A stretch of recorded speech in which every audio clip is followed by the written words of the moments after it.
Ano si Domingo? Natang reupload.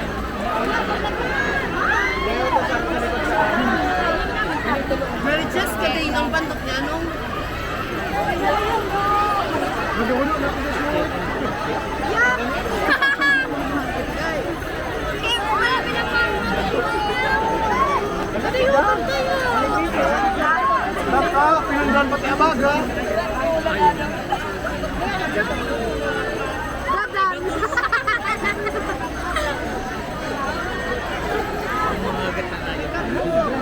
Masaya mo sila sa ponda. Pati abaga.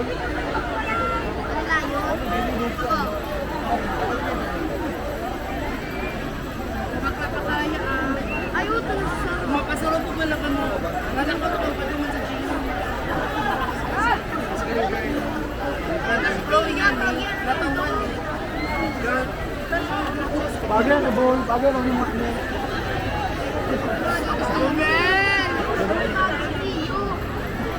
Jonathan! Si Mike! Ano kang kainin mo dito? Extension! Mamimali ka! Una na ipa. Uwi na! Nalo ka no? Amen! Kung mapataw na ba? Ay, sumari ka na po nun. Sabi ka mong si Bakla. Kayo! Ako na! Yes! May bottle si Bigo!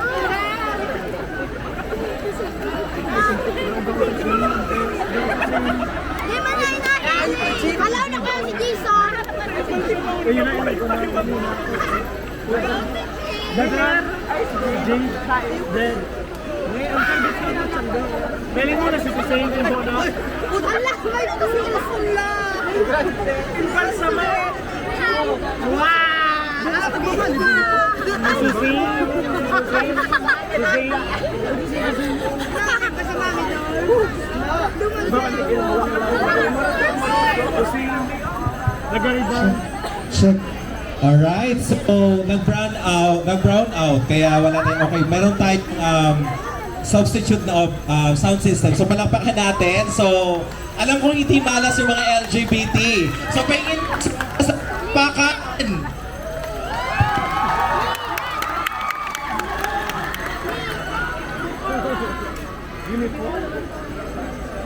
Ay, natilhala na wala naman. Check.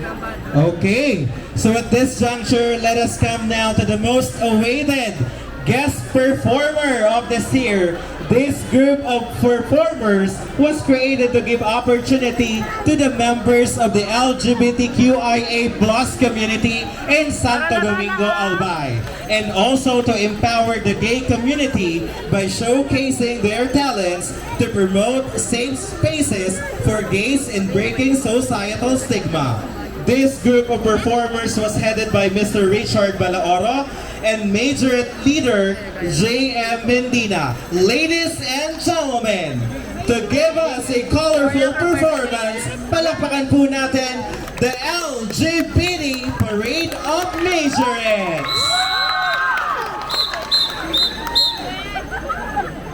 Ano na ba? Bala-bala ah! Ole, ole.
you so much. So this LGBT Pride group is made possible because of Mayor Jun Aguas. Grabe magpadaba sa LGBT si Mayor Jun. So palakpakan naman natin si Mayor Jun.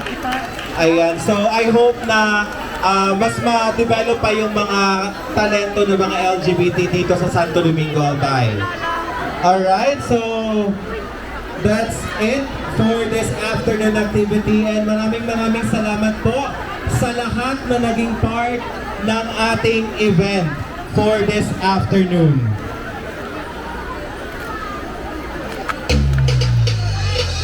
Must be DJ Rise. Celebration.